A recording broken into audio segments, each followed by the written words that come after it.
Assalamualaikum warahmatullahi wabarakatuh. Hai teman-teman English Club semuanya. How are you doing? Well, I hope everyone is doing fine ya. Nah, in this learning video, we're going to talk about expressions of showing intention and purposes. Nah, materi kali ini khusus untuk teman-teman ya yang saat ini sedang duduk di kelas 9 atau kelas 3 SMP. Tapi meskipun begitu ya, materi ini juga akan tetap relevan untuk teman-teman yang ingin belajar bahasa Inggris pada umumnya. Dalam video ini nanti akan diberikan penjelasan yang lengkap tentang pengertian showing intention dan purpose, bagaimana membuat kalimatnya, dan di akhir video juga akan diberikan sebuah contoh percakapan yang nanti teman-teman dapat gunakan atau tiru ya kalau disuruh oleh gurunya di sekolah. Okay, before discussing further, I need you to hit the subscribe and like buttons to support this channel ya.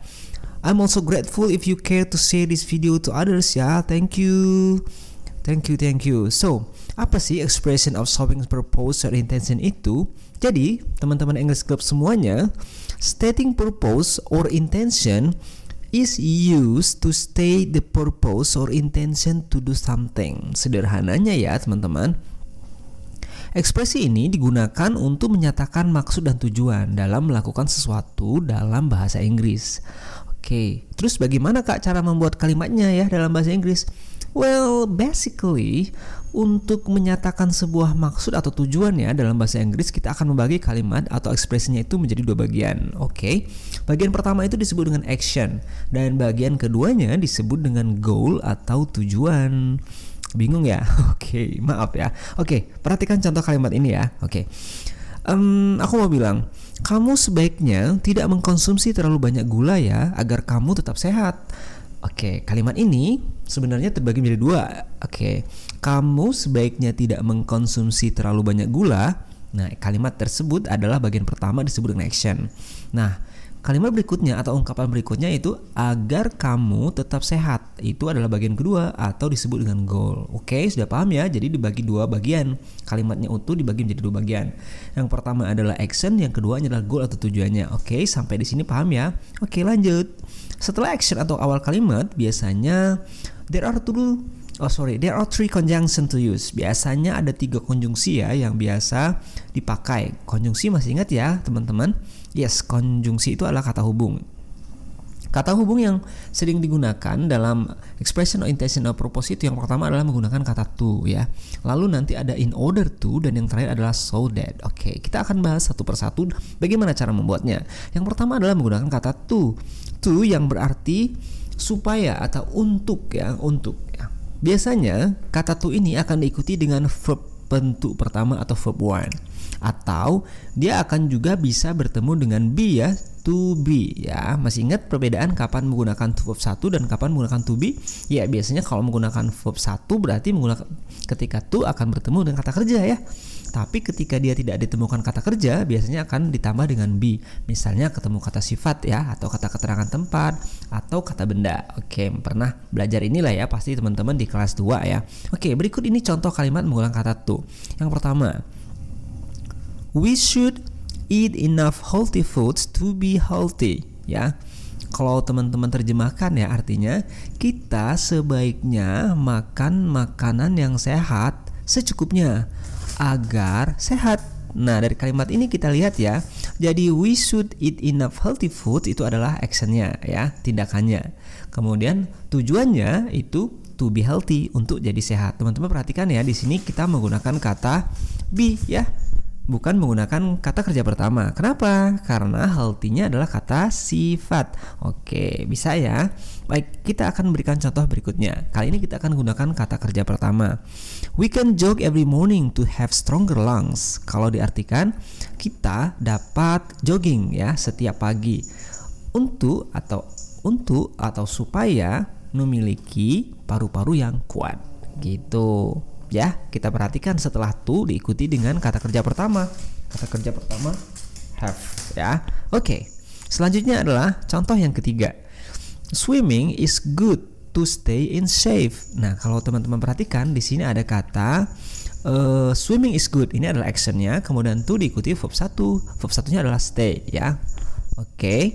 Baik, bisa ya teman-teman ya. Artinya berenang itu bagus ya untuk membuat badan tetap bugar. Itu penggunaan kata to.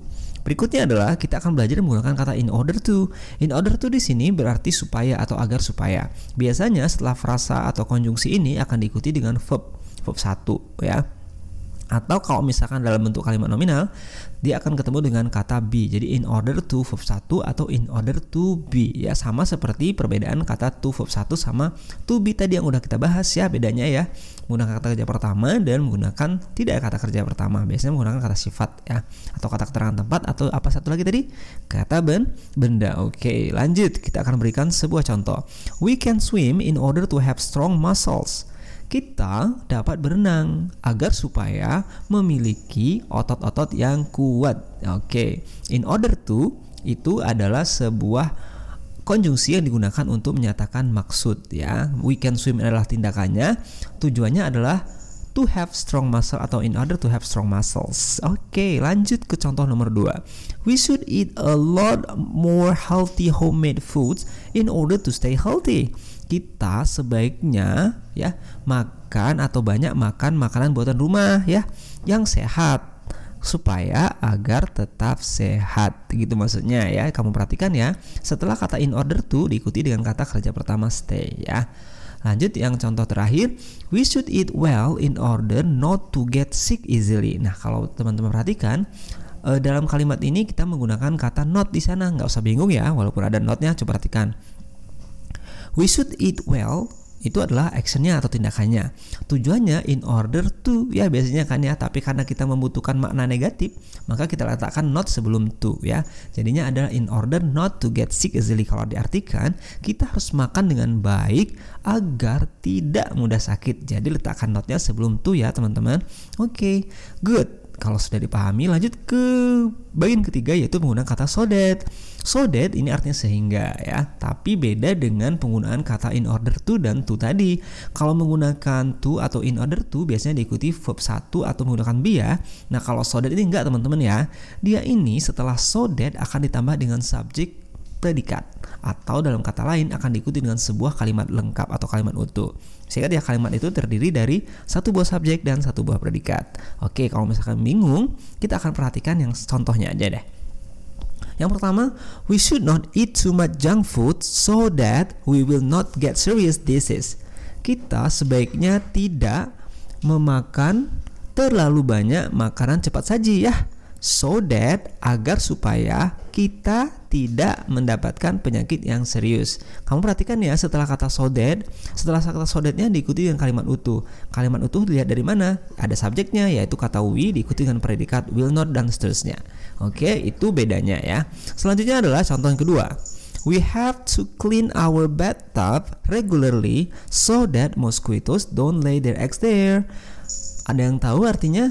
Yeps ya, we have to clean our bathtub regularly itu artinya kita sebaiknya harus atau kita harus membersihkan tempat mandi kita secara reguler ya. Bak mandinya harus dibersihkan secara reguler atau teratur ya, agar supaya nyamuk-nyamuk tidak bertelur di sana ya. Kita lihat ya. Jadi setelah kata soda diikuti dengan kalimat lengkap ya.